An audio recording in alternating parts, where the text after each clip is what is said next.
Friends, हम लोग आज वीडियो सॉल्यूशन फिर से देखते हैं फिजिक्स पेपर का।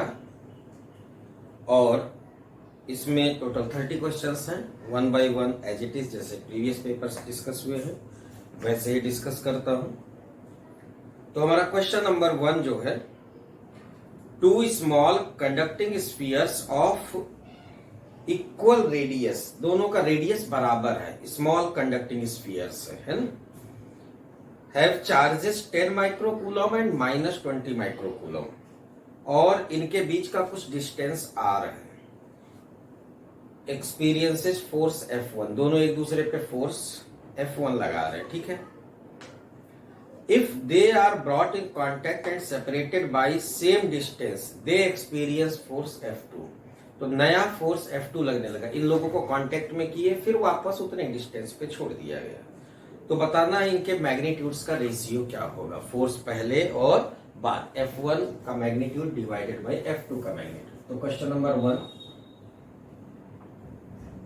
इसमें बोला 2 स्मॉल कंडक्टिंग स्फीयर। तो एक बात का ध्यान देना, अगर आइडेंटिकल कंडक्टिंग स्फीयर्स हैं, ये स्फीयर है लेकिन पार्टिकल की तरीके से लोग स्मॉल वर्ड बोल दिया, इसका मतलब पॉइंट चार्जेस है, इनके बीच का सेपरेशन अगर आर है तो चार्जेस कितना दिया हुआ है, 10 माइक्रोकूलम और -20 माइक्रोकूलम, और इनके बीच का डिस्टेंस कितना है, आर है।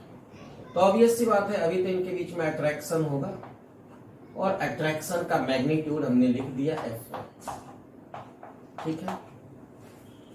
और इन दोनों को जब टच कराओगे तो हमें ये बात पता है कि अगर आइडेंटिकल कंडक्टिंग स्फीयर्स हैं, उनको टच कराते हैं तो due to the sharing of charges, है ना, जब तक पोटेंशियल बराबर नहीं हो जाता तब तक जो है चार्जेस रीडिस्ट्रीब्यूट होना बंद नहीं होते हैं। और अगर इक्वल रेडियस है तो फाइनली दोनों स्फीयर पे चार्ज बराबर अमाउंट का आ जाता है, और वो किसके बराबर होता है, total initial charge on both sphere का जो सम आएगा डिवाइडेड बाय 2। तो पहले टोटल चार्ज कितना है, 10 -20, तो आंसर हुआ कितना चार्ज हो गया, टोटल चार्ज हुआ -10 माइक्रोकूलम। अब इसका आधा इसके पास जाएगा और आधा इसके पास आएगा, तो इसका मतलब सेकेंड केस में क्या हो गया, यहाँ पे -5 माइक्रोकूलम और यहाँ पे -5 माइक्रोकूलम, -10/2 करेंगे तो -5। अब इनके बीच में रिपल्सन आएगा, ये इसको रिपेल करेगा और ये इसको रिपेल करेगा, और बोला गया है कि डिस्टेंस वही रखना है। तो ये फोर्स F2 मैग्नीट्यूड का हो गया।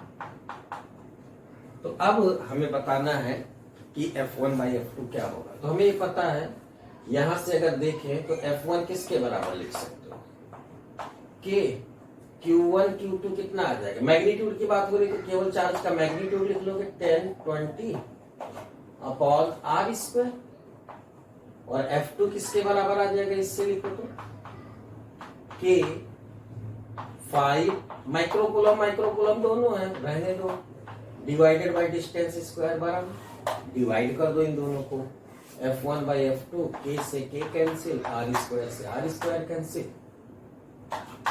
4 टाइम्स चला गया, और ये 5 4 टाइम्स, सॉरी ये 2 टाइम्स, 5 2 जा 10, और ये 4 टाइम्स। तो हमारा आंसर क्या आ गया, 8:1।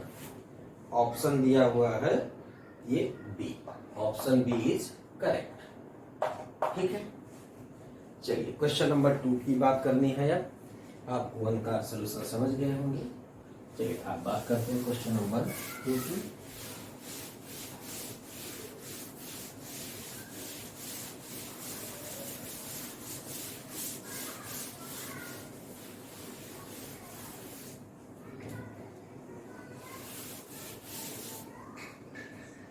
क्वेश्चन नंबर 2 में कह रहा है कि EA be the magnitude of electric field strength of a short dipole, बहुत छोटे डाइपोल की बात कर रहा है, at a point on its axial line and EE that on equatorial line at the same distance, then distance same दिया हुआ है। तो ये हम लोग थ्योरी करते हैं, तो यही तो रिजल्ट डेराइव किया जाता है और बाद में याद किया भी जाता है। जब शॉर्ट डाइपोल होगा तो इससे एक्सियल डिस्टेंस, शॉर्ट डाइपोल का मतलब आर बहुत बड़ा होगा। मान लिया ये डिस्टेंस एक्स है, तो ये एक्स जो होगा डाइपोल साइज से बहुत बड़ा होगा, और अगर बहुत बड़ा होगा तो एक्सियल पॉइंट पे जो इलेक्ट्रिक फील्ड आता है उसकी वैल्यू आती है 2। डाइपोल मोमेंट अगर P हो तो 2kp/x³, और इक्वेटोरियल एक्सियल पॉइंट पे P के डायरेक्शन में ही आता है, और इक्वेटोरियल पॉइंट पे क्या होता है, अगर डिस्टेंस इधर भी x आ जाए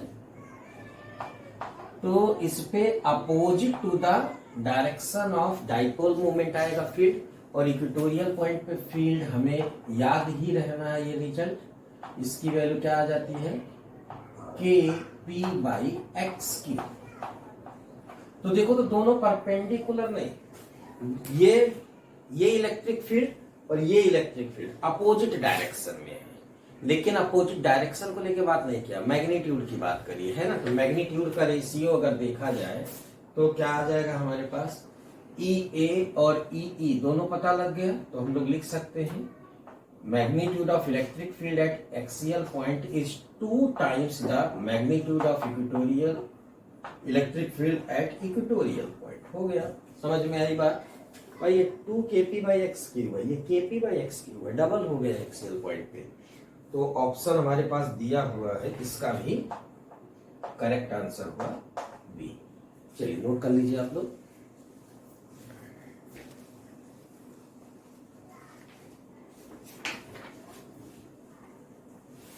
अब बात करते हैं question number 3।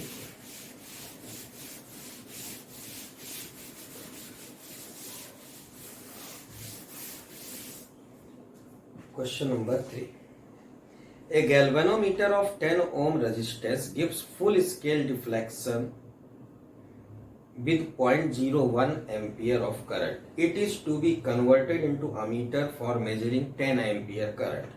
The value of shunt resistance required will be।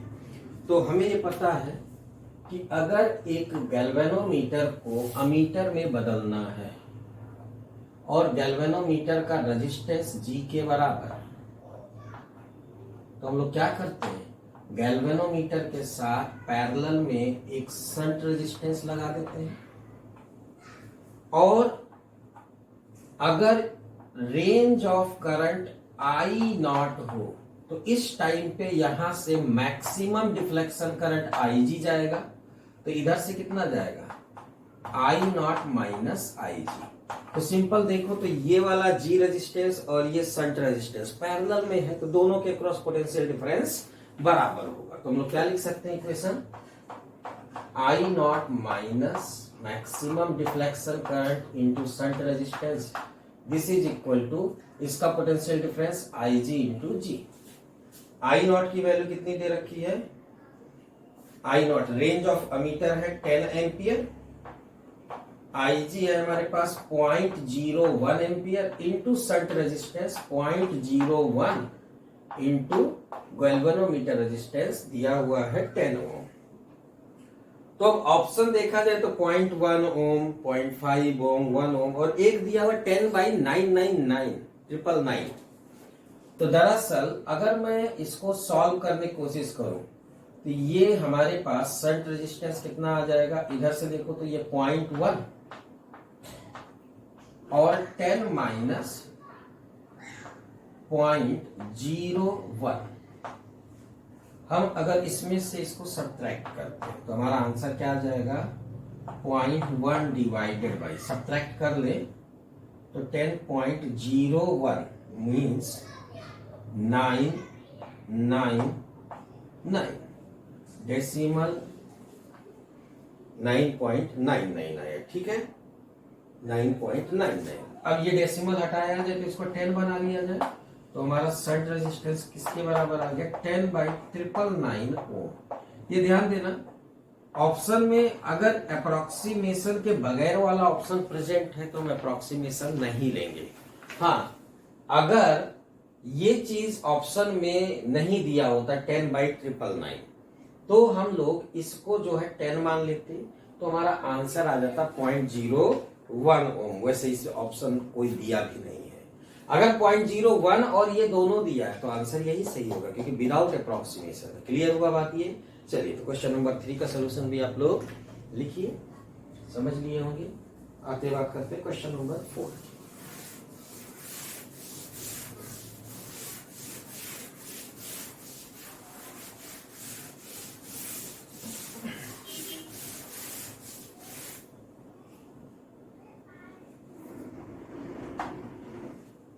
If in the circuit shown below the internal resistance of battery is 1.5 ohm and Vp and Vq are the potential at P and Q respectively, what is the potential difference between the point P and Q? पूछा है P और Q के बीच में potential difference क्या होगा, और option देख के अगर देखा जाए तो पूछ रहा है कि किसका पोटेंशियल ज्यादा होगा, Vp माइनस Vq या Vq minus V। Vp minus Vq positive आ गया तो P का पोटेंशियल Q से ज्यादा होगा। Vp माइनस Vq नेगेटिव आ गया तो इसका मतलब Q का पोटेंशियल P से ज्यादा होगा। तो हमें P और Q का पोटेंशियल डिफरेंस बताना है। अच्छा, इंटरनल रेजिस्टेंस दिया हुआ है बैटरी का, आइडियल सेल नहीं है। ईएमएफ क्वेश्चन के लैंग्वेज में नहीं दिया हुआ, बट लिखा हुआ है इसमें, तो ये यहीं से समझ लिया जाए। ईएमएफ कितना दिया हुआ है, 20 वोल्ट। अब इसको 2 ब्रांच मिला है बराबर रेजिस्टेंस का, बस अंतर ये है कि इधर 3 ओम, इधर 2 ओम, और यहां पे 2 ओम है। दोनों रेजिस्टेंस जो ये दोनों ब्रांच जो ये पैरेलल में कनेक्टेड है, इसका रेजिस्टेंस अगर देखा जाए तो ब्रांचेज का रेजिस्टेंस सेम है, 5 ओम 5 ओम। मतलब सेल से जो भी करंट चलेगा वो इक्वली डिस्ट्रीब्यूट हो जाएगा। अब सेल से चलेगा कितना करंट, ये पता करने के लिए बड़ा आसान है, इक्विवेलेंट रेजिस्टेंस निकाल लिया जाए तो इसका रेजिस्टेंस कितना हो जाएगा, 5 ओम। ये 5 ओम पैरेलल में कनेक्टेड है, बराबर रेजिस्टेंस है तो आधा कर दिया जाए तो इसने का आएगा 2.5, और सेल के लिए टोटल रेजिस्टेंस कितना ऑफर हो जाएगा, 2.5 प्लस 1.5। तो हमारे पास, अगर मैं यहां से सेल से निकला हुआ करंट I लिखता हूं तो इधर से I एंटर कर जाएगा, I यहां पे आएगा, और I की वैल्यू कितनी आएगी बड़े आराम से निकाल सकते हैं। EMF ऐसे भी लिख सकते थे, EMF divided by total load resistance plus internal resistance भी लिख सकते हैं, नहीं, R load total plus internal resistance. तो लोड रेजिस्टेंस आया हमारे पास 5 और इक्विवेलेंट बन जाएगा 2.5, तो 20 डिवाइडेड बाई 2.5 प्लस 1.5, ये हो गया हमारे पास कितना, ये हो गया 4, तो 20 बाई 4 मीन्स करंट कितना आ गया, करंट आ गया मेरे पास 5 एम्पियर। ये सेल ने जो करंट डिलीवर किया है वो आया है।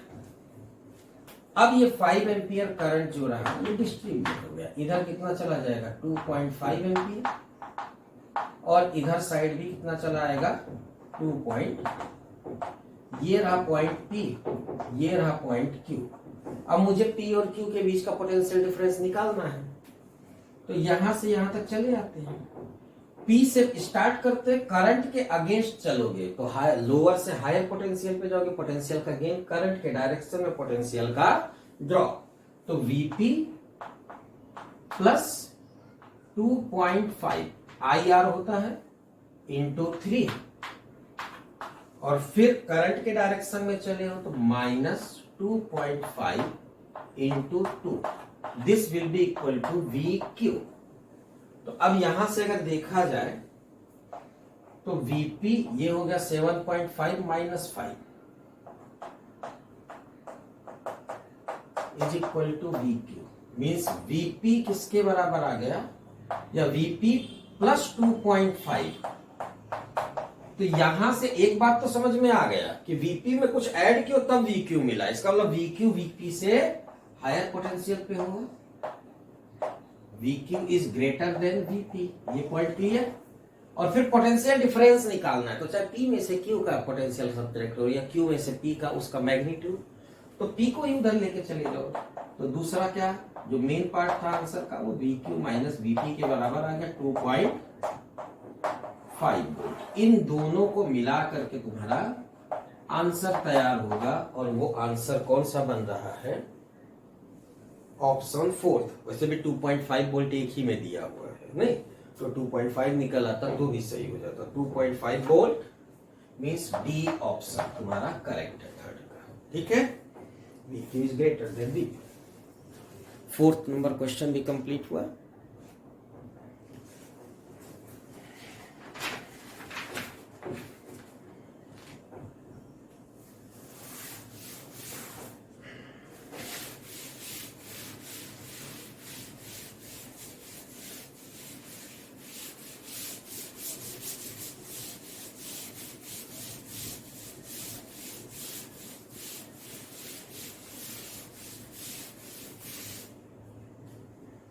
Question number 5. A current of 0.1 ampere circulates around a coil of 100 turns having radius equal to 5 centimeter. Magnetic field set up at the center of coil. तो देखना नंबर ऑफ टर्न्स है, तो एक टर्न का क्या होता है सेंटर ऑफ कॉइल पे, mu naught I by 2r। तो n टर्न्स हो गए तो mu naught I by 2r into N आ जाएगा। सभी का तो सेम सेंस होगा, सेम होगा। तो क्वेश्चन नंबर 5 का सीधा सीधा सर्कुलर लूप के कारण सेंटर पे क्या आता है, magnetic field n into mu naught I by 2r। बस इस प्रॉब्लम में म्यू नॉट की जगह n की जगह 100, म्यू नॉट की जगह 4 pi into 10 to the power -7।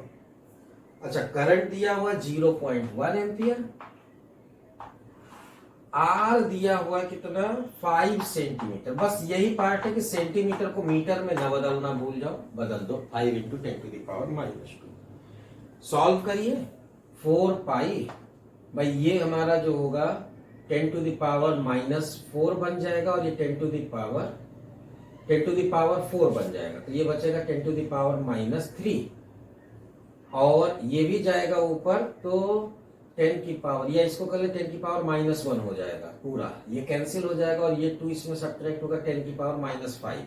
तो 4 पाई इंटू 10 की power -5 tesla, option A, this is correct. चलिए क्वेश्चन नंबर 6।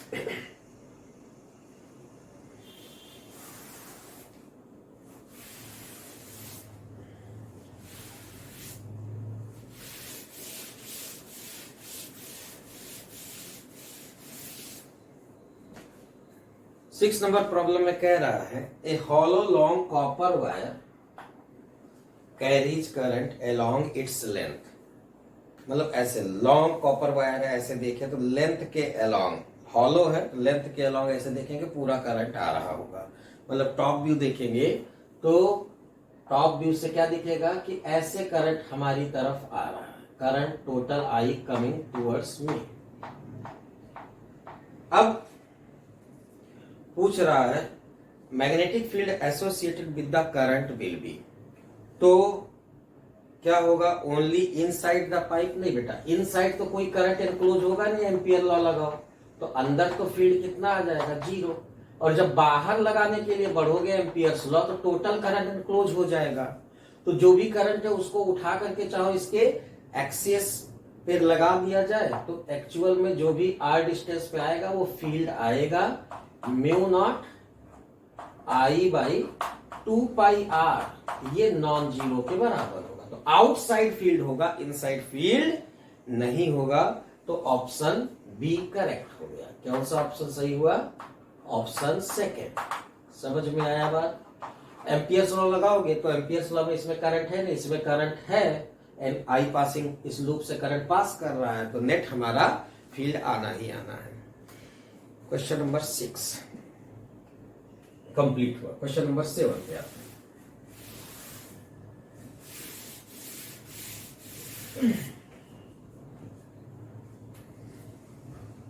क्वेश्चन 7, इसमें दिया हुआ है करंट जो है स्ट्रेट वायर है फाइनाइट लेंथ का। फाइनाइट लेंथ का अगर वायर हो तो हम लोग क्या करते हैं, पॉइंट जिस पे फील्ड निकालना होता है, करंट ऊपर की तरफ है, इसका लेंथ L दिया हुआ है, और इस पॉइंट को ज्वाइन किया गया है तो एंगल दिया हुआ है 45 डिग्री। ना भी देता तो L दे देता तो निकल ही आता 45 डिग्री, या 45 देता तो L भी निकल आता। तो यहां पे अगर मैं देखूं तो ये परपेंडिकुलर डिस्टेंस जिस पॉइंट पे फील्ड निकालना है P पॉइंट पे, इससे वायर का परपेंडिकुलर डिस्टेंस अगर लिखूं तो DL के बराबर है। और अपर एंड ऑफ वायर पे एक एंड को ज्वाइन करने वाला लाइन क्या यही बन गया, तो एक एंगल 0 और दूसरा एंगल 45। तो हमारा जो फॉर्मूला होता है वो होता है mu naught I by 4 pi D sine θ1 plus sine, तो इसमें θ1 को 0 लिख लेंगे और θ2 हमारे पास 45 डिग्री है और L दिया हुआ है D, तो आंसर आ जाएगा, हो गया mu naught I upon 4 pi L sine 0 की वैल्यू 0, साइन 45 की वैल्यू 1 बाई √2। तो सॉल्व किया जाए तो आंसर आ गया mu naught I by 4√2 pi L। अगर तुम्हें डायरेक्शन पता करना हो तो करंट के डायरेक्शन में फिंगर लगाए, पॉइंट की तरफ पाम किए, थंब अंदर की तरफ आ गया राइट हैंड थंब रूल से, तो direction of field inward the plane हो जाएगा। This is the field at point P। चलिए, तो इसका आंसर, हाँ ठीक है। अब ऑप्शन में कोई ऐसा दिया ही नहीं 4√2, लेकिन अगर ऊपर √2 मल्टीप्लाई करें तो √2 नीचे भी करेंगे तो ये 8 में बदल जाएगा, तो ऐसा आंसर दिया हुआ है option C, √2 mu naught I by 8 pi. Clear, answer हमारा कौन सा सही हुआ, सी पार्ट। चलिए, क्वेश्चन नंबर 7 भी complete.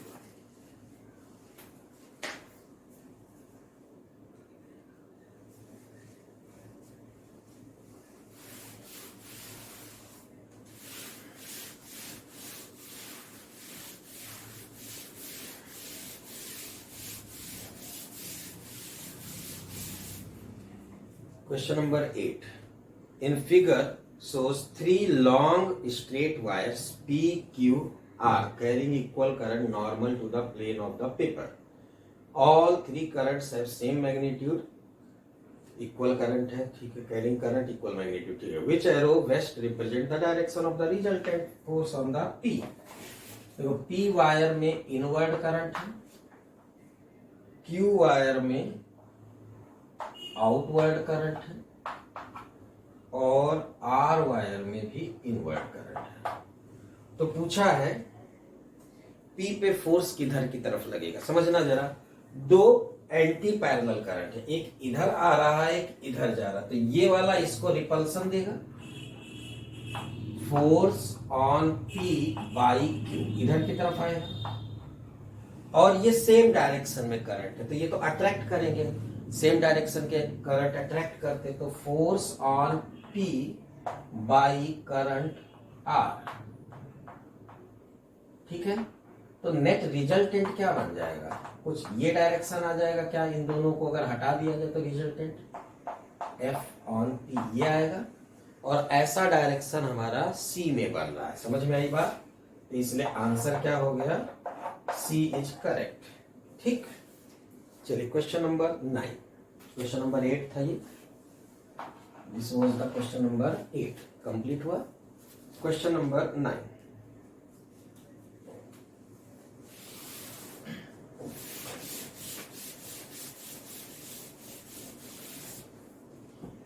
a long solenoid is formed by winding 20 turns per centimeter.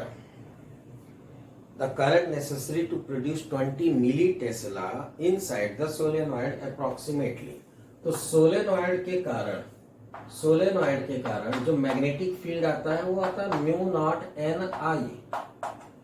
Mu naught की वैल्यू बोला 20 मिली टेस्ला, मतलब 10 to the power -3 tesla. Mu naught की जगह 4 pi into 10 to the power -7, number of turns per centimetre, तो दरअसल ये number of turns per metre होता, तो 20 डिवाइडेड बाई 100, ठीक है, 1 सेंटीमीटर नहीं, 20 डिवाइडेड बाई पर सेंटीमीटर है ना, तो 100 का मल्टीप्लाई करना होगा, मीटर में बदलना होगा, 10 टू द पावर -2, और आई की वैल्यू कितनी निकालनी है, तो यहां से हमारे पास आई कितना आ जाएगा, 20 से 20 तो कैंसिल हुआ, 10 की पावर -5 बचा, ठीक है, तो इधर आएगा तो 10 की पावर 2 हो जाएगा, तो ये आ जाएगा 100 डिवाइडेड बाई 4 पाई, और 100 का मतलब 4 पाई का मतलब नियरली 12 अगर आ गया, ये 25 लिख लेता है इसको, ये तो 25 हो जाएगा, तो 25 बाई पाई, पाई का मतलब 22/7 कर लो, तो ये 1 से बड़ा होगा और 7 में मल्टीप्लाई होगा, तो ये अप्रोक्सीमेटली 1 पॉइंट समथिंग आएगा, या 3.4 कर दे तो 8 तो नहीं होगा, क्योंकि 3.14 होता तो इसको ऐसा करते 3.14 ही लिखते हैं, अगर 3 होता और ये 3 होता और ये 24 होता तो 8 आ जाता, तो इसका मतलब नीचे बड़ी ऊपर भी बड़ी करी गई क्वांटिटी, तो ये लगभग आंसर जो आएगा वो 8 के आसपास ही लिख लेते हैं, ठीक है, चलो दोनों बढ़ाया गया तो आंसर अप्रोक्सीमेटली ऑप्शन दिया है उस हिसाब से आसपास में वही मैच कर रहा है, तो ए ऑप्शन करेक्ट हो गया, ठीक है। Question number 10,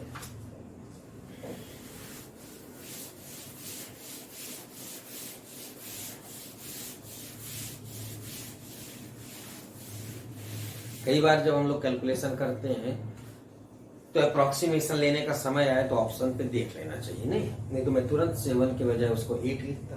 question number 10, A current carrying wire LN is bent in the form shown below. If wire carries 10 ampere and it is placed in a magnetic field 5 Tesla x perpendicular to the plane, ठीक है, perpendicular to the paper outward, then it will be, ठीक है, then it will experience a force, कितना experience करेगा, देखो जरा, ये रहा हमारे पास 4 सेंटीमीटर, फिर दिया हुआ है 6 सेंटीमीटर, और फिर इधर की तरफ है 4 सेंटीमीटर, यहां से करंट गया, घूम गया, चला, ऐसे ही करंट है L से N तक, फील्ड आउटवर्ड डायरेक्शन में है, कांस्टेंट है, कितना है, 5 टेस्ला के बराबर है। अब मुझे फोर्स बताना है कितना लगेगा, तो एक बात समझना, हमें अच्छी तरीके से पता है कि अगर वायर किसी भी शेप का हो, फील्ड यूनिफॉर्म है, तो फोर्स कैलकुलेट करने के लिए हम एंड पॉइंट्स को ज्वाइन करने वाले वायर से इस वायर अरेंजमेंट को रिप्लेस कर सकते हैं, मतलब मेरा रिप्लेसमेंट जो हो जाएगा, हमारा जो रिप्लेसमेंट हो जाएगा, ये सिंगल वायर हो जाएगा, यहां से लेकर के यहां तक हम एक सिंगल वायर से ज्वाइन कर दें, समझ में आया, और करंट इस सेंस में फ्लो करा दें, मतलब इसको हम अब गायब कर सकते, इन तीनों वायर की जगह पे ये रिप्लेसमेंट हो गया, करंट वही रहेगा, करंट जितना था 10 एम्पियर करंट था, तो वो 10 एम्पियर करंट अभी भी रहेगा, ये 10 एम्पियर है, इसको 10 एम्पियर कर लो, तो ये लेंथ कितना आएगा, तो बड़े आराम से निकाल सकते हो भाई, ये डिस्टेंस 6 और ये टोटल हो गया 8, ये 6 सेंटीमीटर, और ये टोटल कितना हो गया, 4 + 4 कर लो ऐसे ही 8 सेंटीमीटर, तो 4 स्क्वायर 8 स्क्वायर प्लस 6 स्क्वायर का अंडर रूट करो तो रिजल्ट हमारे पास कितना आ जाएगा, 10 सेंटीमीटर।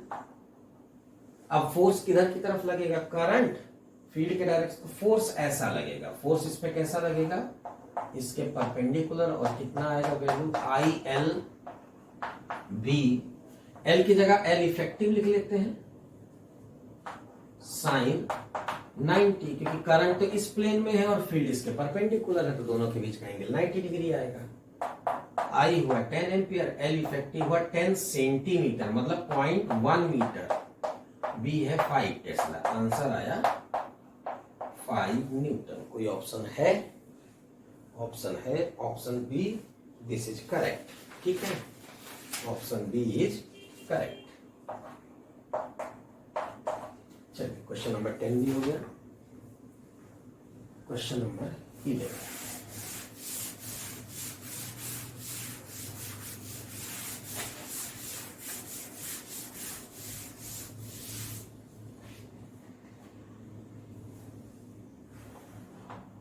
क्वेश्चन नंबर 11 बोल रहा है two circular coils XY having equal number turn carry equal current in same sense and subtend same solid angle at point O.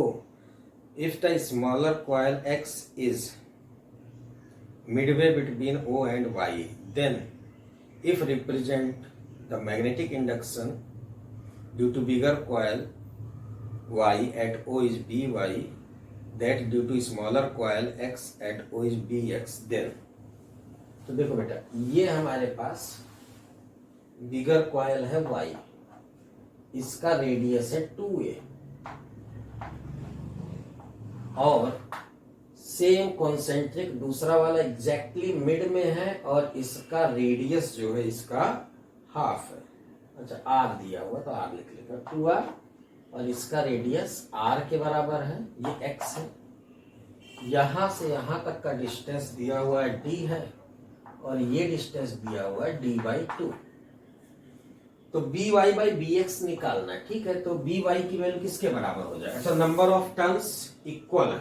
ठीक है, नंबर ऑफ टर्न्स जो है वो इक्वल है, तो by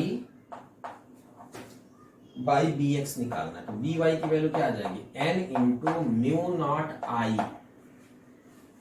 into A square divided by mu naught I n into mu naught I R square divided by 2 times R square plus X square है कितना हो जाएगा? डी स्क्वायर की पावर में 3/2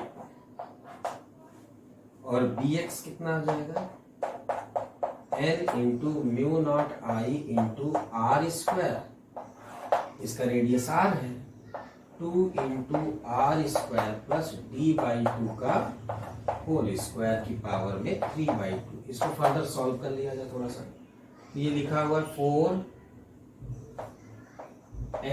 mu naught I R square upon 2 times 4r square plus d square की power में 3/2। इसको solve करो तो देखो जरा, यहाँ पे 4 आएगा और 4 ये 4 इसमें मल्टीप्लाई करो तो 4r square plus D square बन गया वही चीज, और 1/4 की पावर 3/2 मतलब 1/4 का पावर 1/2 करोगे 2 की पावर 3 करोगे तो 8 हो जाएगा।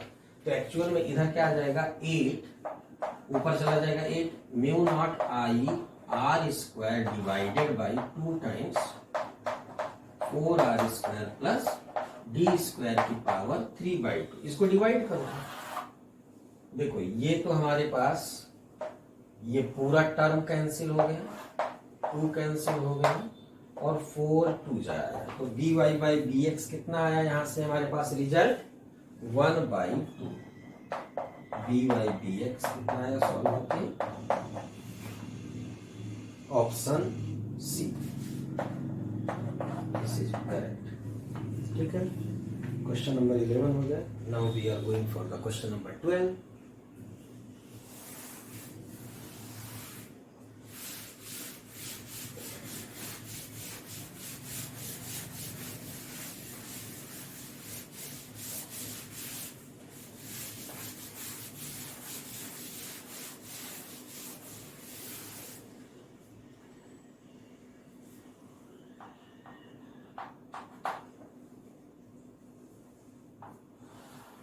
ये हमारे पास सर्कुलर, इसको आगे बढ़ा लेते हैं।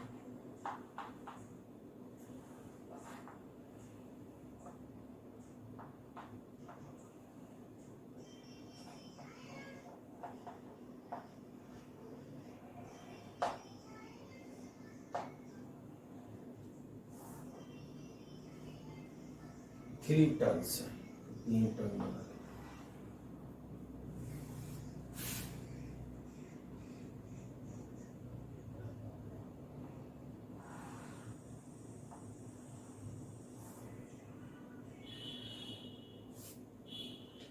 इधर से करंट आया, इधर को गया, फिर इधर आया, फिर इधर को गया।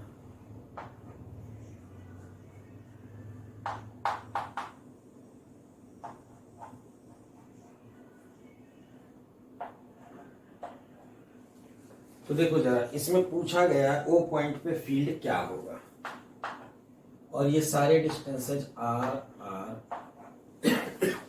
मतलब इसका रेडियस 3r होगा, इसका रेडियस 2r होगा, और इस वाले का रेडियस r होगा। एक सेगमेंट, 2 सेगमेंट, 3 सेगमेंट, मतलब टोटल सेगमेंट नंबर कर दे तो 1 2 3 4 5 6 7। तो देखो जरा, जो वायर सीधा O से पास करेगा, जो करंट O को डायरेक्टेड होगा, जो करंट O को डायरेक्टेड होगी, वो फील्ड तो 0 देंगे। सबके कारण अलग अलग निकाल के ऐड कर देना, तो 1 का, 3 का, 5 का और 7 का, इनका तो फील्ड हुआ 0। अब 2 के कारण फील्ड अगर निकाला जाए तो देखो जरा, क्लॉकवाइज इनवर्ड आएगा, mu naught I by 4 pi, radius हो गया 3r इंटू थीटा दिया होगा, थीटा कितना दिया हुआ है, थीटा ही दिया होगा, तो थीटा लिख लेते हैं। ठीक है, डायरेक्शन आया किधर की तरफ, इनवर्ड। बी 4 वाले के कारण देखा जाए तो आउटवर्ड आएगा, और इसमें केवल 2r आ जाएगा बस।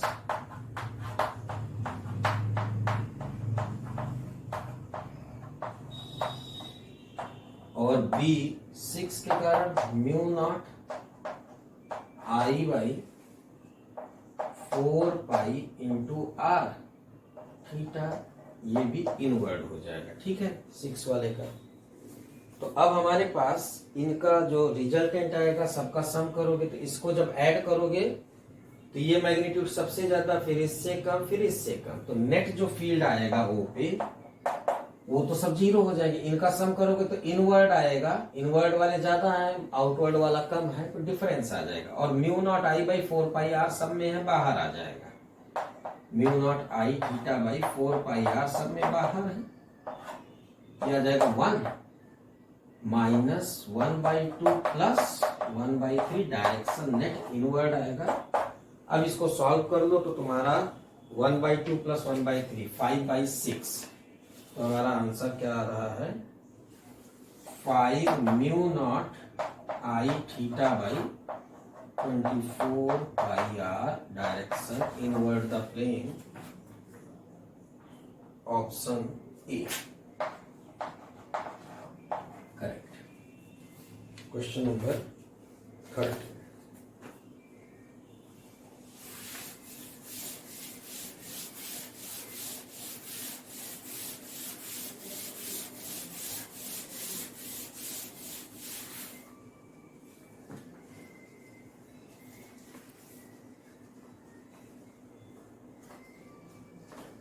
Question number 30.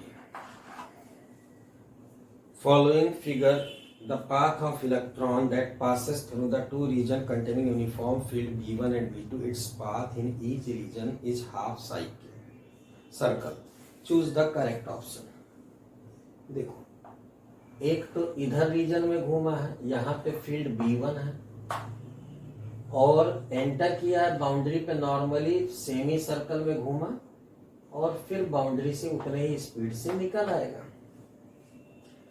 फिर इसके बाद में इधर B2 में गया,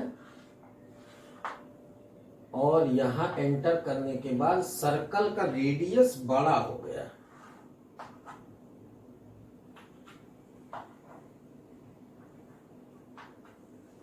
तो रेडियस किसके प्रोपोर्शनल होता है, mv/qb।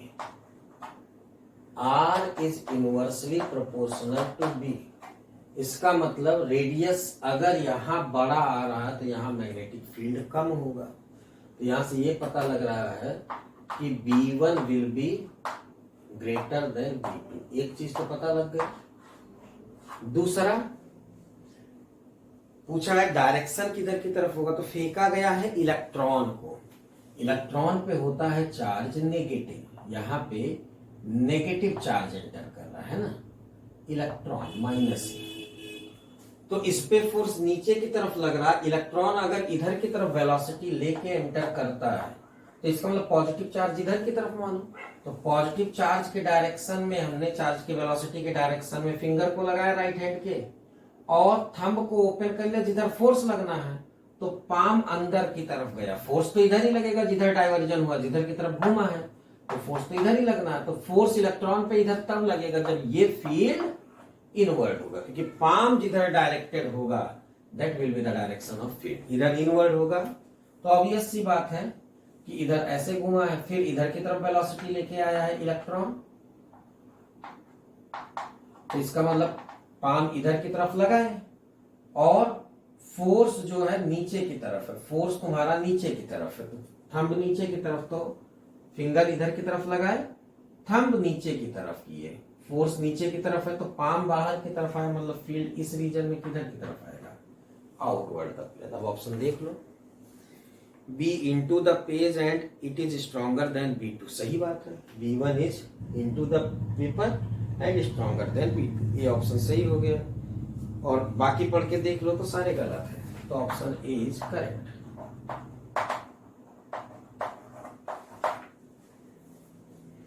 Question number 14।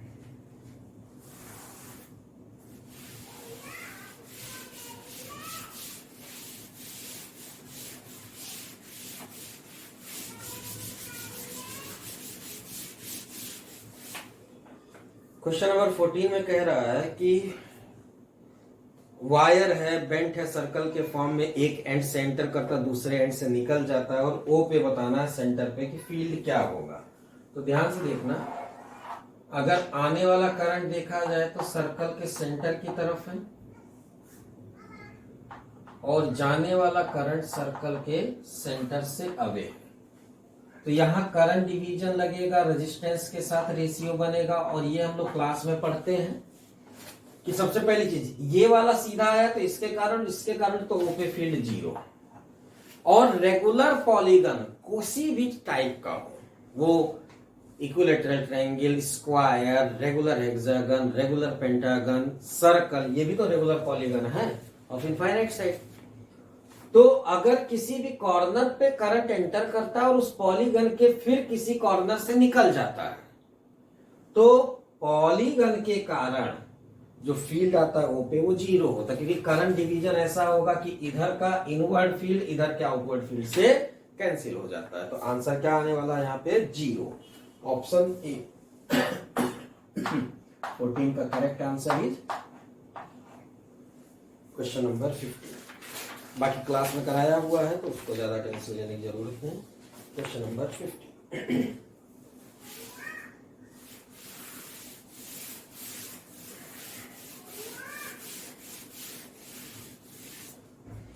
दिया हुआ है, velocity increases linearly with time with relation this,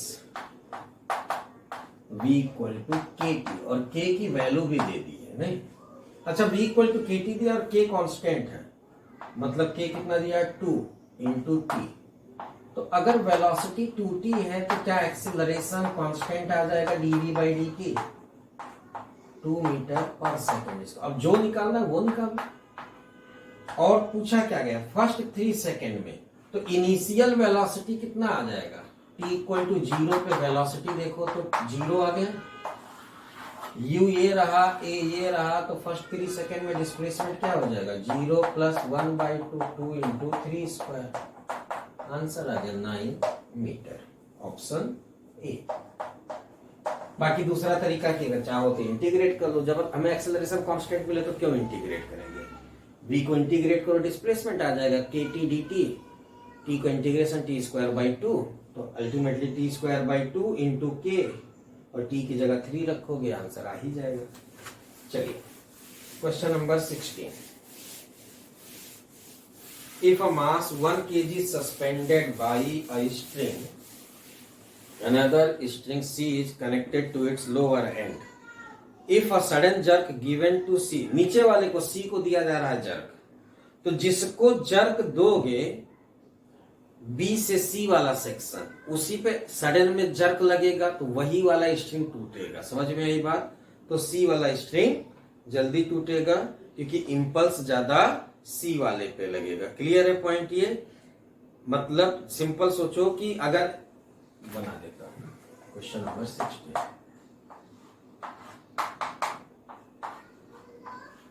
अगर तुम यहां से यहां तक यहां जर्क दे रहे हो, जर्क यहां दे रहे हो, तो यहां पहुंचते पहुंचते जो है जर्क ए पॉइंट पे पहुंचने में जर्क जो है वो एक वेव के थ्रू ट्रेवल करेगा, एक टाइम लेगा जाने में यहाँ पे, और यहाँ पे जर्क सडन में लगेगा तो ये वाला स्ट्रिंग ब्रेक कर जाएगा, बीसी स्ट्रिंग ही ब्रेक करेगा. ऑप्शन बी हो जाएगा करेक्ट. Question number 17.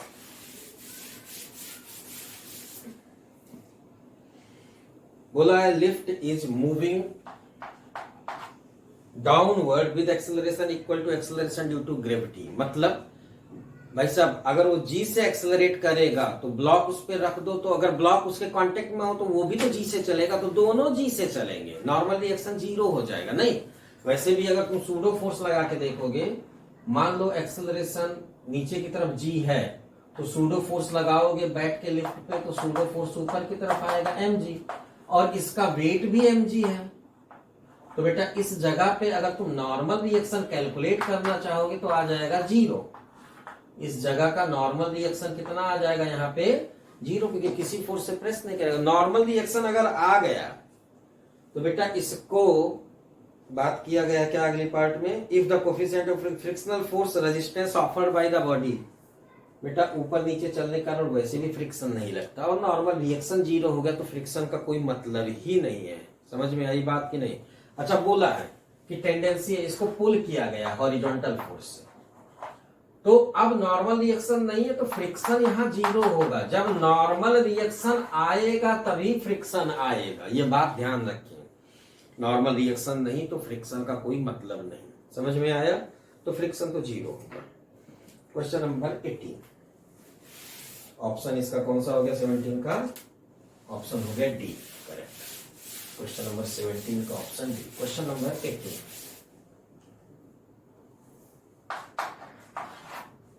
फ्रिक्शन के प्रॉब्लम में हमेशा क्या करते हैं? सबसे पहले नॉर्मल रिएक्शन ही निकाल लेते हैं कि नॉर्मल आएगा तो फ्रिक्शन की बात करेंगे. नहीं, क्या मतलब है फ्रिक्शन का? नॉर्मल नहीं तो कांटेक्ट नहीं, कांटेक्ट नहीं तो फ्रिक्शन नहीं. समझ गए बात को?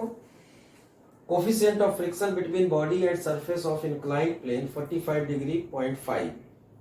Acceleration of body moving downward with. देखो जरा, कोफिशिएंट ऑफ फ्रिक्शन दिया है 0.5 और इंक्लिनेशन दिया 45 डिग्री. अगर इंक्लिनेशन 45 डिग्री दिया हुआ तो थीटा, tan थीटा की वैल्यू निकालो तो कितना आ जाएगा? tan थीटा की वैल्यू आ जाएगी tan 45 और इसकी वैल्यू आ गई 1, और म्यूएस कितना दिया हुआ? 0.5. यहां से क्या दिख रहा है? tan theta is greater than mu s, मतलब बॉडी स्लाइड करेगा down the plane, block slide करेगा. स्लाइड करेगा तो अब mg sin 45 नीचे की तरफ और ऊपर की तरफ काइनेटिक फ्रिक्शन लगेगा म्यू mg cos 45. ठीक है, तो यहां से एक्सेलरेशन इसका इधर की तरफ a आ जाएगा, मास m ले ही लिया है तो a की वैल्यू कितनी आ जाएगी? mg sin 45 mg minus 0.5 mg by cos 45 by √2 divided by m. m common होके कैंसिल हो जाएगा और ये आ गया 1/2√2, तो g बाई 2√2 आंसर हो जाएगा. g बाई 2√2 का मतलब 4.9 बाई √2 मीटर. Option A. ठीक है, क्वेश्चन 20 का 18 का आंसर ए सही है.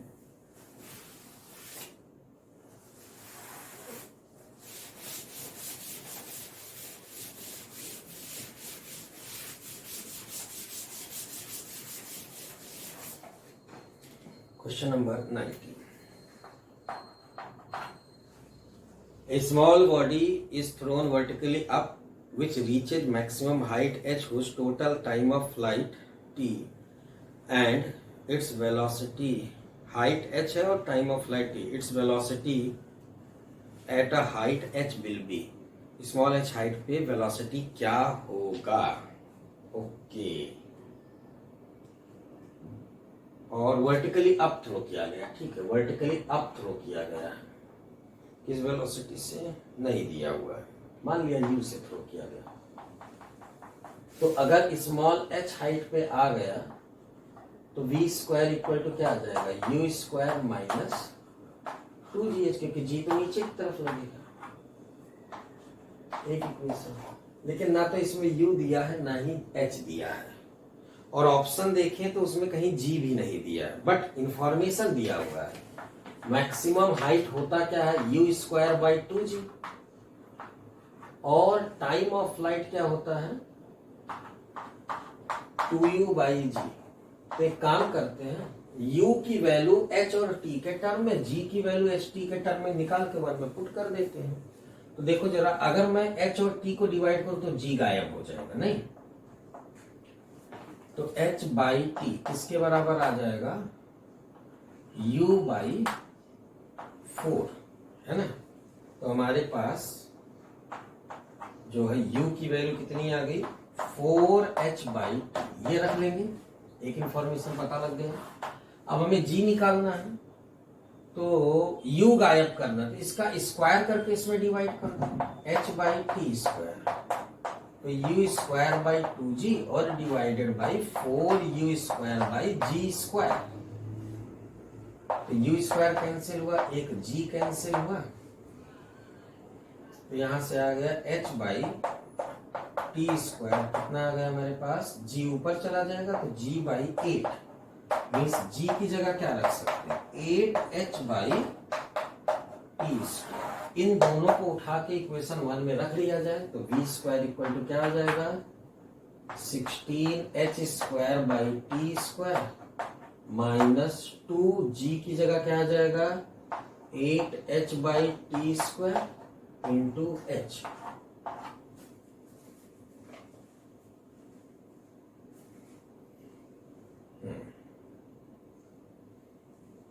तो यहां से 16 बाई टी स्क्वायर, v का अंडर रूट निकालो तो 16 का अंडर रूट 4 हो गया, टी स्क्वायर का अंडर रूट टी हो गया. Under root of h square minus hh. 4 by T h square minus hh option E. चलिए 19 भी हो गया हमारा. Question number 20.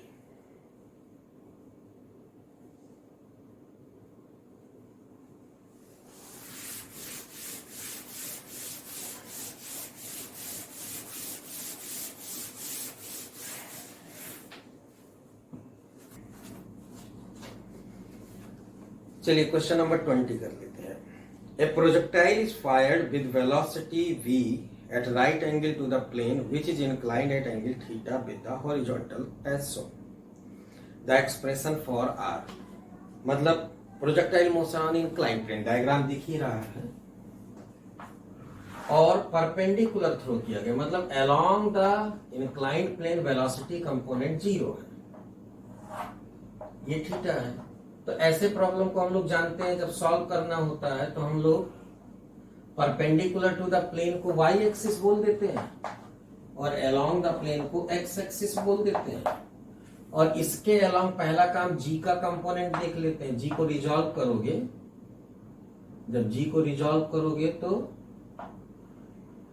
ये थीटा बन जाएगा. तो ये आ जाएगा g cos थीटा और g sin थीटा.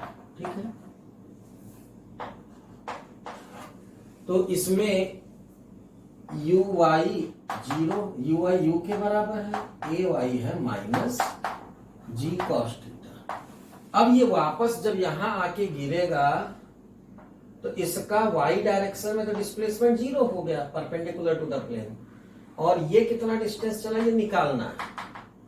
तो पहले तो टाइम निकाल देते वाई डायरेक्शन से. तो डिस्प्लेसमेंट तो जीरो हो जाएगा जब आके गिरेगा, तो u into T minus half G cos theta into T square. इसको सॉल्व करेंगे तो t आ गया 2u by G cos theta. अब टाइम पता लग गया, तो x डायरेक्शन में इनिशियल वेलोसिटी जीरो है, एक्सेलरेशन जी साइन थीटा, तो फिर r इक्वल टू क्या हो जाएगा, zero plus half G sine theta into T square. T की जगह पे क्या लाके रख लेंगे, 2u by G cos theta का होल स्क्वायर। तो रेंज हमारे पास क्या आ जाएगा, ये आ जाएगा हमारे पास 2u square sine theta by cos theta बन जाएगा tan थीटा, और 1 बाई कॉस थीटा आ जाएगा सेक थीटा, और जी स्क्वायर से जी कैंसिल होगा डिवाइडेड बाई जी। अच्छा, u की जगह क्वेश्चन में भी दिया है, तो 2v स्क्वायर tan theta sec theta divided by G, answer A बन गया हमारे पास। चलिए क्वेश्चन नंबर 20 कंप्लीट हुआ, लिख लीजिए।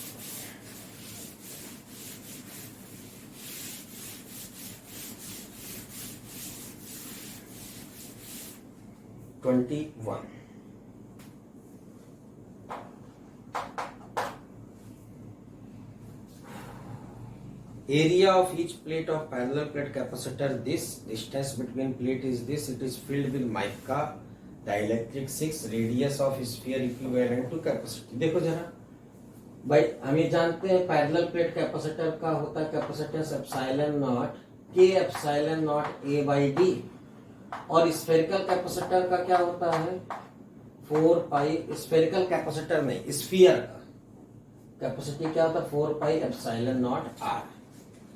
बस इसको सॉल्व करना है, तुम्हें रेडियस बताना है, तो एप्सिलॉन नॉट से तो कैंसिल हो जाएगा, रेडियस की वैल्यू क्या आ जाएगी के ए बाई 4 पाई डी, रख लो वैल्यू 6, एरिया दिया हुआ 100 into 10 to the power -4, 4 into 3.14, और डी दिया हुआ है 1 millimetre, 1 into 10 to the power -3। आप इसको सॉल्व करिए, तुम्हारा आंसर जो आएगा अप्रॉक्सीमेट करने पे 4.77 मीटर। बहुत बड़ा रेडियस का स्फीयर होगा, है ना, एक छोटे से कैपेसिटर। चलिए क्वेश्चन नंबर 22।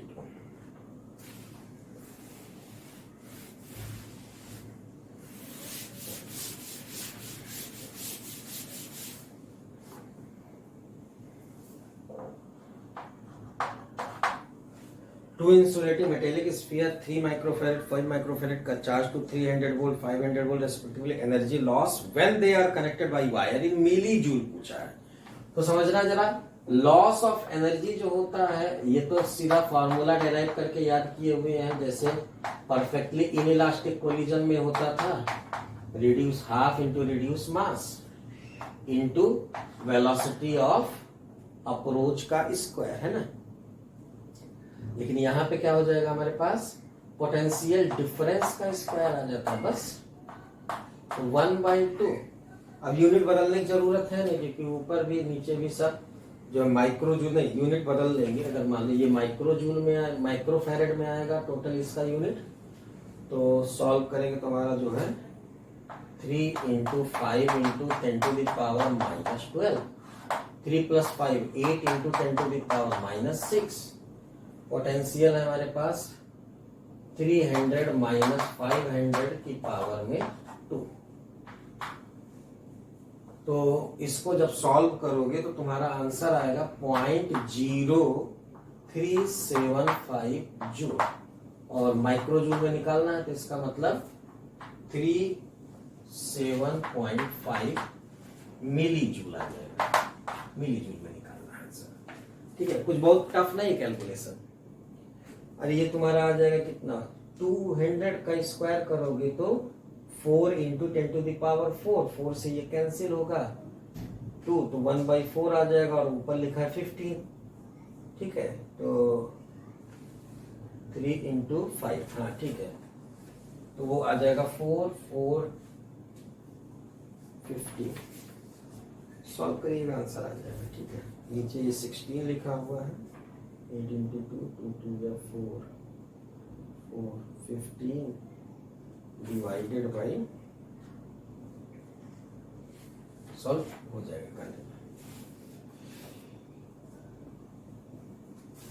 नेक्स्ट आता है 23।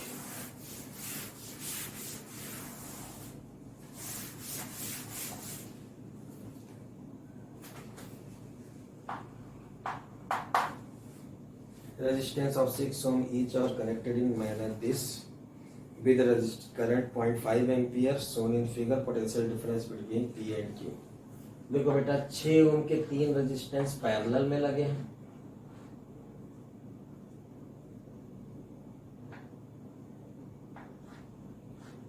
और इसके साथ 12 ओम इधर बन जाएगा और 6 ओम इधर। अब P और Q के बीच में ये 6 6 6 6 6 6 इसका हुआ 12 और 12 और 6 इसका पैरेलल में इक्विवेलेंट कितना आएगा, 12 6 72/18 4 आ जाएगा, और इन तीनों का कितना आ जाएगा 6/3 2 आ जाएगा। तो R इक्विवेलेंट तुम्हारे पास हो गया कितना, 2 + 4 = 6 ओम। अब बोला है कि करंट कितना पास कर रहा है, 0.5 एम्पियर, और यहाँ P है और इस जगह पे फिर वही आ जाएगा Q। तो VP माइनस VQ क्या हो जाएगा, ये पूरा रेजिस्टेंस को 6 से रिप्लेस करो, VP minus VQ, current 0.5 ampere into 6, answer आ जाएगा 3 वोल्ट। क्वेश्चन नंबर 24 क्या कह रहा है,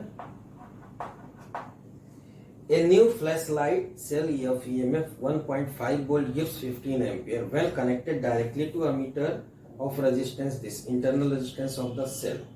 तो देखो जरा, टोटल EMF 1.5 वोल्ट है, करंट 15 एम्पियर है, और एक रेजिस्टेंस के साथ 0.04 ओम के साथ कनेक्ट किया गया है। इंटरनल रेजिस्टेंस क्या होगा सेल का, तो हमें ये पता है कि अगर मैं EMF के साथ कनेक्ट करता हूं तो करंट आता है E divided by R load और प्लस इंटरनल रेजिस्टेंस, तो करंट आया है 15 एम्पियर, E दिया हुआ है 1.5 वोल्ट और लोड रेजिस्टेंस दिया हुआ है 0.04 और इंटरनल रेजिस्टेंस पूछा है।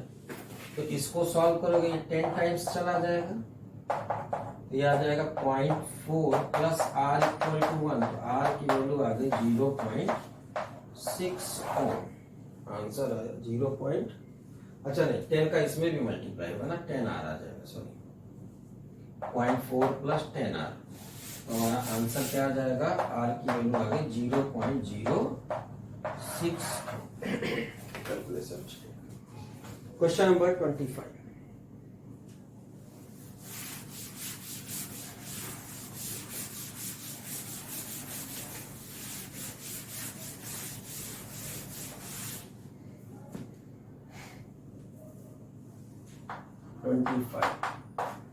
बोल रहा है proton alpha particle enter a uniform magnetic field perpendicular with same speed, proton takes 25 microsecond to make 5 revolutions, मतलब एक रिवोल्यूशन में 5 माइक्रोसेकंड लगेगा। तो सबसे पहले जो है प्रोटॉन का टाइम पीरियड लिख ही लेता हूं, कितना दे रहा है 25/5 माइक्रोसेकंड, 5 माइक्रोसेकंड, गलती नहीं तो हो सकता है कहीं भी, है ना।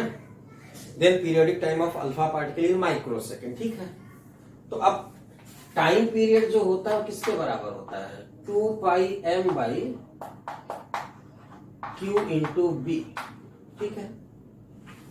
तो प्रोटॉन का अल्फा का निकालना है, अल्फा डिवाइडेड बाय प्रोटॉन, तो 2π mass of alpha divided by alpha का mass divided by Q of alpha into B, तो सेम है, और इसको डिवाइड कर देना किससे, Q alpha into B divided by 2 pi N proton divided by Q of proton into B. ये cancel हुआ। हमें पता है अल्फा का मास प्रोटॉन के मास का 4 टाइम्स होता है और चार्ज जो होता है वो अल्फा पे 2 टाइम्स होता है। तो T alpha by T P ये आ गया 2 टाइम्स, ये भी 2 से कैंसिल होगा। तो टी अल्फा कितना आ गया 2 into 5 micro second, 10 micro second answer. ठीक है, question number 26। A moving coil galvanometer has 48 turns area. This, if magnetic field is this, then increase the current sensitivity by 25%, मतलब 1/4 टाइम्स इंक्रीज कर दिया। तो पहले sensitivity अगर S रहा होगा तो बाद में हो गया 5S/4। ठीक है, तो नंबर ऑफ टर्न्स कितना कर देना चाहिए अगर एरिया और बी ना बदला जाए। तो देखो बेटा, करंट सेंसिटिविटी क्या होता है, फार्मूला, करंट सेंसिटिविटी का फार्मूला होता है NBA by torsion constant C। तो अब पहले था हमारे पास कितना S और अभी कितना हो गया S प्लस S/4, 25% बढ़ा दिया। तो NBA बाई C और ये कितना आ जाएगा N-BA बाई C। डिवाइड कर दो, NBA बाई C कैंसिल हो जाएगा, N बाई N डैश, और इधर कितना आ जाएगा 5S, ये आ जाएगा 4/5 और ये आ गया N बाई N डैश। तो N डैश कितना आ गया 5/4 into number of turns initial में कितना दिया हुआ है 48। तो ये आ गया 4 12 60 आंसर। 26 भी कंप्लीट हुआ। ठीक है,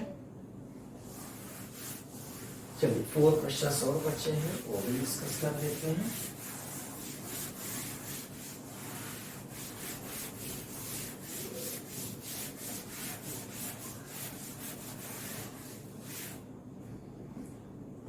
A body of mass 4 kg weight 4.8 kg suspended in a moving lift. Magnitude of acceleration of lift is, अच्छा 4 kg का था और वेट रीड हुआ 4.8 kg, मतलब वेट बढ़ गया। वेट बढ़ गया इसका मतलब अपवर्ड एक्सेलरेशन होगा। समझ में आई बात? तो 27 यहाँ से दिख रहा है रीडिंग जो आ रहा है, जो रीडिंग आ रहा है या वेट अपरेंट लिख देता हूँ। अपरेंट वेट कितना आ रहा है 4.8 kg और एक्चुअल वाला कितना है 4 kg। तो ये बढ़ के मिला है, W apparent is greater then W actual, तो इसका मतलब अपवर्ड एक्सेलरेशन होगा। तो अब अगर अपवर्ड एक्सेलरेशन होता है तो अपरेंट वेट किसके बराबर आ जाएगा M into G plus A,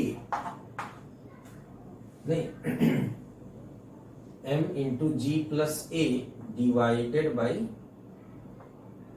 G। ये किसके बराबर आ जाएगा 4.8, या M into G plus A को सीधा सीधा लिख सकते M इंटू, ये अपरेंट वेट हो गया,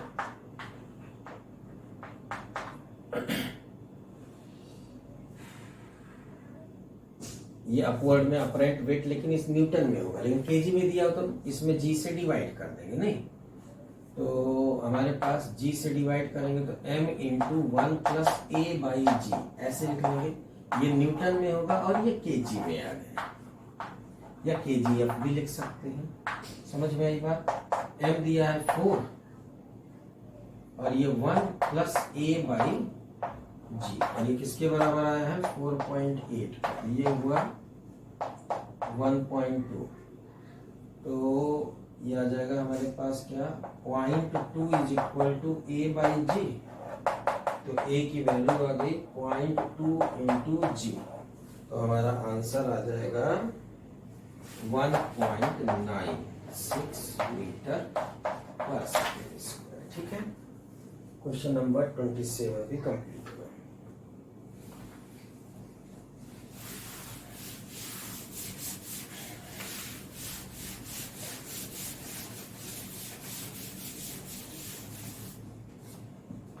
Question number 28. A 20 kg block is initially rest on horizontal surface, rough horizontal surface, force 75 meter required to set the block in motion. After it is in motion, horizontal force 16 Newton is required to keep the block moving constant speed. Acceleration of block when 100 Newton is applied. देखो बेटा, जब तुम्हें चलाने के लिए minimum जो force चाहिए वो लिमिटिंग फ्रिक्शन के बराबर, लेकिन चलते हुए बॉडी का स्पीड मेंटेन करना है तो वो काइनेटिक फ्रिक्शन के बराबर। तो देखो जरा, चलाने के लिए जो फोर्स रिक्वायर्ड था उससे पता लग गया लिमिटिंग फ्रिक्शन, और चलने के बाद जो फोर्स है वो रिक्वायर्ड है स्पीड कांस्टेंट रखने के लिए, एक तो काइनेटिक फ्रिक्शन आ गया 60 न्यूटन, मास है 20 kg। तो पूछ रहा है कि जब 100 फोर्स लगेगा तो एक्सेलरेशन क्या होगा। तो 100 न्यूटन लगाओगे तो ये वाला तो अपोजिंग रहेगा ना, रहेगा, इससे ज्यादा है तो एक्सेलरेट होगा ही होगा। तो 100 माइनस, और एक्सेलरेट होगा तो मोशन होगा तो 60 काइनेटिक फ्रिक्शन लगेगा डिवाइडेड बाय मास। आंसर आ गया 2 मीटर पर second square. Question number 29. A car having mass 1000 kg is moving with speed 30 meter per second. Brakes are applied, bring car to rest. Frictional force between tire and 5000 Newton. Car will come into rest. ठीक है, kinematics में बदल जाएगा ये question. नहीं, friction जो है हमारे पास कितना मिल रहा है 5000 न्यूटन, तो इससे जो रिटार्डेशन मिलेगा वो 5000 डिवाइडेड बाई मास दिया 1000, 5 मीटर पर सेकंड स्क्वायर। तो 0 इज इक्वल टू क्या आ जाएगा हमारे पास, रेस्ट पे लाना है, V equal to U plus at use कर लो, 30 माइनस 5 इंटू टी की वैल्यू आ गई आंसर में 6 second. The last question, question number 3rd.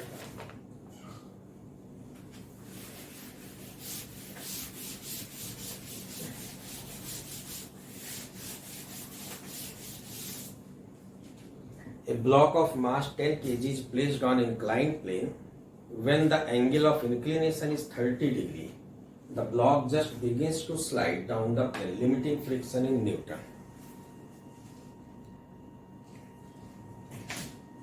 देखो बेटा, बोल रहा है जस्ट स्लाइड करना की कंडीशन में, मतलब लिमिटिंग फ्रिक्शन लग रहा है 30 डिग्री पे। तो 30 डिग्री पे अगर लिमिटिंग फ्रिक्शन लग रहा हो तो इसका मतलब मोशन तो नहीं हो रहा होगा, चलने की टेंडेंसी में आ गया ना, और रेस्ट पे तो रहेगा, और वो भी पोजीशन कैसा होगा, just rest, verge of motion state. तो जब भी रेस्ट है तो फ्रिक्शन तो स्टैटिक लगेगा, और स्टैटिक फ्रिक्शन हमेशा जो भी फोर्स आता है mg sin 30, क्योंकि इंक्लिनेशन 30 डिग्री दे रखा है, और ये फ्रिक्शन Fl के बराबर होगा, और अभी जब रेस्ट पे है तो ये फ्रिक्शन इसके बराबर होगा। तो आंसर क्या हो जाएगा, mg sin 30, sin 30 की वैल्यू 1/2, मास दिया है 10 kg, तो 10 इंटू 10 इंटू 1/2, आंसर आया 50 न्यूटन। 9.8 किलो लोगे तो 49 न्यूटन आ जाएगा। क्लियर। चलिए हम लोग इस पेपर का सोल्यूशन कंप्लीट किए। Thank you.